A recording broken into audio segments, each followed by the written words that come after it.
देखें, DGISPR जो है ना, वो दो मकासद के तहत पेशावर गए थे। मैंने उनकी प्रेस कॉन्फ्रेंस जो सुनी है और जितनी उनकी प्रेस कॉन्फ्रेंस वायरल हुई, उससे दो चीज़ें निकलती हैं। DGISPR के जो पेशावर का दौरा था अहमद शरीफ साहब का, उसके दो मकासद थे। एक मकसद तो ये था कि जो ऑपरेशन हो रहा है खैबर पख्तूनख्वा में, इसकी मुखालफत बिल्कुल नहीं होनी चाहिए और इसके लिए राह हमवार की जाए। उन्होंने कहा जी अगर बातचीत करनी होती तो ग़ज़वा बदर क्यों होता। यानी एक तो उन्होंने ग़ज़वा की मिसाल दे दी इस मामले में, वहाँ कुफार के साथ जंग हो रही थी, ये लड़ाई और नौयत की है, ये आपकी अपने मुल्क के अंदर एक इंसर्जेंसी है जिसको आपने कंट्रोल करना है, टेक्निकल चीज़ें, तो उठा के उसको वो कुफार की और उस तरह की लड़ाइयों के साथ जोड़ दिया। ग़ज़वा की मिसालें दी, आयात के हवाले हम पहले सुनते रहे बहुत सारे। तो एक तो ये था कि ऑपरेशन का माहौल जो है उसे फुल गर्म रखना है और जितनी भी मुखालिफ आवाज़ें हैं उनको जवाब देना। एक तो DGISPR का ये था, और दूसरा ये था कि सुहेल अफरीदी का रास्ता रोका जाए। तो दोनों महाजों पे DGISPR का मौक़िफ़ गलत साबित हो गया।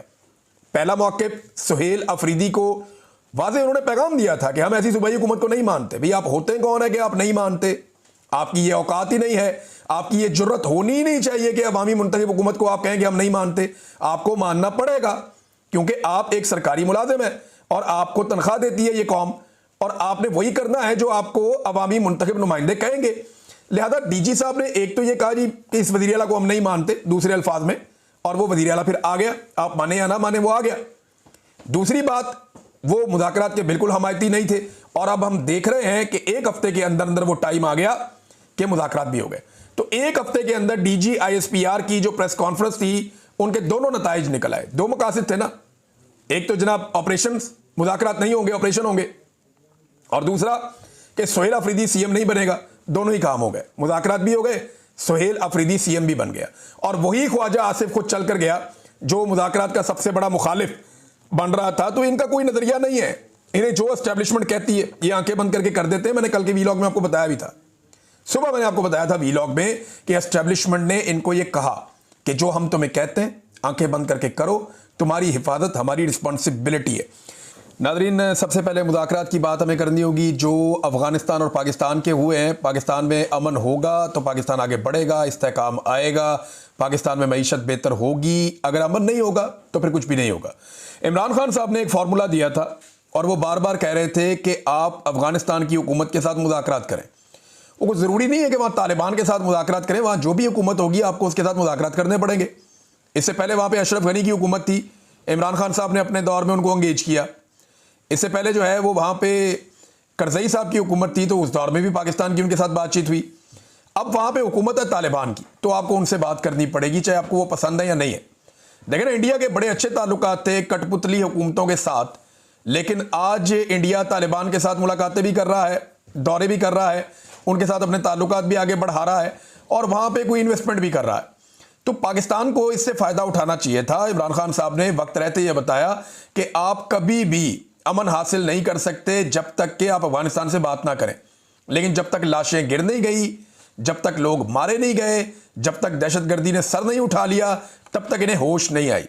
जब बहुत सारी लाशें गिर गई दोनों तरफ, तो उसके बाद इनको होश आई कि अब हम मुज़ाकरात करना चाहते हैं। तो अब आप अंदाज़ा करें कि ये हालात पैदा हो गए पाकिस्तान के लिए कि एक हमसाया मुल्क जो ब्रदर इस्लामी मुल्क है, जिस मुल्क की दो बड़ी जंगों में पाकिस्तान का बड़ा कलीदी रोल रहा, वो तालिबान जिन्हें पाकिस्तान ने खुद तख्लीक किया था, वो तालिबान जिन्हें पाकिस्तान ने खुद ट्रेंड किया था, आज जब उनकी हुकूमत आई तो बजाय इसके कि वो पाकिस्तान की बात मानते और पाकिस्तान के मुताबिक चलते, पाकिस्तान दुनिया भर के जाके दरवाजे खटखटा के उनके साथ बात कर रहा है।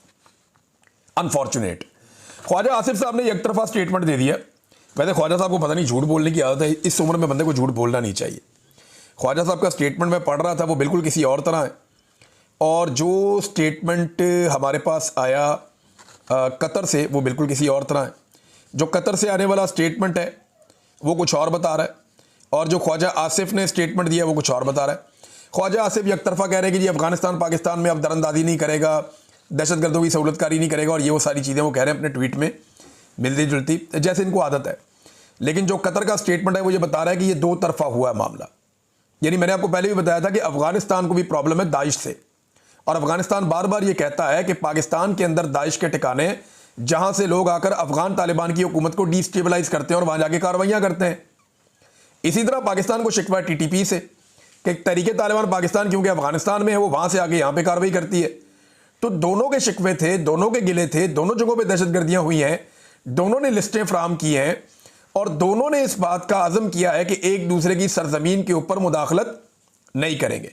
मैं उम्मीद करता हूं कि ये जंगबंदी कायम रहेगी, लेकिन मैं चंद चीज़ें आपके सामने रखना चाहता हूं। एक तो इसी लड़ाई को लेकर जब इमरान खान ने कहा कि मुज़ाकरात करें, तो पाकिस्तान की मिलिट्री एस्टेब्लिशमेंट और उनके जो आला-ए-कार इस वक्त हुकूमत में बैठे हैं, ये सारे फतवे दे रहे थे। कोई आयतें सुना रहा था, कोई गज़वात के हवाले दे रहा था, कोई जो है वो कह रहा था इमरान खान तालिबान खान है, को पाकिस्तान का दुश्मन और गद्दार डिक्लेयर कर रहा था, और कोई ये कह रहा था कि दहशतगर्दों के सहूलतकारों के लिए हम कोई गुंजाइश नहीं छोड़ेंगे। ये बात बार बार की जा रही थी कि ये सहूलतकार दहशतगर्दों के अमन के लिए गुंजाइश नहीं छोड़ेंगे, ये कहा जा रहा था। और अब उन्हीं से जाकर जिनको दहशतगर्द कहा गया, जिनको दुश्मन कहा गया, उनके साथ बैठकर बात करनी पड़ी। देखिए, जब इमरान खान साहब को ये बात पता चली ना, अलीमा खानम वगैरह गए और उन्होंने अदालत के अंदर इमरान खान को ये बताया। मुलाकातें तो इमरान खान की होती नहीं है, अदालत में केस चलता है, उसी बहाने मुलाकात होती है। तो वहां जब इमरान खान साहब को ये बताया कि इतने फौजी अफसरान और जवान शहीद हो गए, तो इमरान खान साहब उठकर खड़े हो गए थे और उन्होंने एक मरतबा नहीं, लगभग 10 मरतबा इमरान खान साहब ने यह बात दोहराई कि अफगानिस्तान से रब्ता करो, अफगानिस्तान से बात करो, अफगानिस्तान से रब्ता करो। वो आदमी इस इलाके के डायनामिक्स को जानता है, उसे पता है कि यहां क्या चल रहा है, उसको आइडिया है कि इस लड़ाई को रोकना है। तो उसको रोकने का बेहतरीन तरीका यह है कि आप कबाइलियों को इन्वॉल्व करें, आप अफगानिस्तान की हुकूमत से बात करें, मकामी हुकूमत को अपने एतमाद में लें और फिर मिलकर दहशतगर्दी को खत्म करें। अगर आप एक तरफा लड़ाई लड़ते रहेंगे तो फिर आप 20 साल और लड़ लें। इससे पहले भी आप 20 साल से ये लड़ाई लड़ रहे हैं, 20-25 साल हो गए आपको, आप 25 साल और लड़ लें। आपने 14,000 छोटे ऑपरेशंस किए हैं, आपने दर्जनों जो है बड़े ऑपरेशंस आपने किए हैं, बहुत बड़ी तादाद में। अभी तक अमन नहीं आ सका। अमन लाने का एक ही तरीका है, जब पूरा खित्ता अमन के लिए तुल जाएगा, और वो अफगानिस्तान की शमूलियत के बगैर मुमकिन नहीं है। तो इमरान खान को जो लोग ताने देते थे, अब वही काम कर रहे हैं और वो पहुंचे हैं। और देखिए, ये क्यों इन्हें करना पड़ा। पहले तो ये लड़ाई को बढ़ाना चाह रहे थे, लड़ाई को बढ़ावा दे रहे थे। लड़ाई को बढ़ावा देने का मकसद ये था कि डोनाल्ड ट्रंप मुतवज्जे हो जाएगा। डोनाल्ड ट्रंप को हम बताएंगे, देखो आपको चाहिए था बगराम एयरबेस, तो देखिए हमने आपके लिए कितनी कुर्बानी दी है, कितना जोर लगाया, हम आपके लिए बात कर रहे हैं, हम अफगानियों को मार रहे हैं, हम हमले कर रहे हैं, हमने तो काम शुरू भी कर दिया है। ट्रंप साहब आप ये देखें। तो ट्रंप ने तवज्जो नहीं दी इनकी तरफ। ट्रंप ने जब ज्यादा तवज्जो नहीं दी और उसने ये कह दिया कि अमेरिका में बड़े काम है जिनमें मैं फंसा हुआ हूं, तो अफगानिस्तान और पाकिस्तान को बाद में देखूंगा, तो पाकिस्तान को एहसास हुआ कि जनाब ये तो फायदा ही कोई नहीं हो रहा, यानी खाया पिया कुछ नहीं और गिलास तोड़ा, उसके भी पैसे 12 ने। तो इससे बचने के लिए पाकिस्तान ने कहा जी बात करो अब उनके साथ। इमरान खान ठीक कहता है। फिर इन्हें मुल्की मफाद याद आया। जब जाती मफाद नहीं निकला तो इन्हें मुल्की मफाद याद आया, जाके फिर उन्होंने अफगानिस्तान के साथ बातचीत की, जो बड़ी अच्छी बात है, बहुत अच्छी बात है। सीज फायर कायम रहना चाहिए।